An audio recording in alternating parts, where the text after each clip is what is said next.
Kaliningrad yahoze yitwa Königsberg ni igice cy'Uburusiya giherereye mu Burayi bw'Uburengerazuba. Kaliningrad ni intara y'Uburusiya ariko iri ku Burayi, ayiha n'imipaka n'igihugu cya Lithuania ndetse na Pologne. Ikora kandi ku nyanja ya Baltic. Intara ya Kaliningrad ntabwo yahoze ari iy'Uburusiya, ahubwo yahoze igenzurwa na Teutonig kuva mu 1255. Teutonig yatakaje Kaliningrad mu 1466. Königsberg cyangwa Kaliningrad itiba igice cy'ubwami bwa Pologne kugeza mu 1525.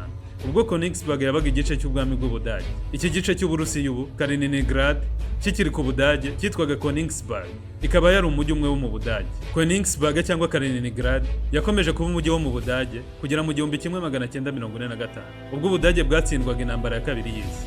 Bugahita bwamburwa Kaliningrad ndetse n'uburasirazuba bwa Prus cyangwa se Prussia. Königsberg yatwaye n'Uburusiya ihita ihindurirwa izina yitwa Kaliningrad, mu gihe igice kinini cya Prussia cyo cyometswe kuri Pologne. Abaturage b'Abadage bari batuye Kaliningrad barirukanwe maze hatuzwa Abarusiya. Kaliningrad iba iy'Uburusiya iryo. Ibi byahaye Uburusiya umwanya mwiza wo gukora ku nyanja ya Baltic, bwashinga n'icyambu gikomeye cyane, ndetse bwanungutse ahantu heza ho gushinga intwaro hagati mu bihugu bya OTAN.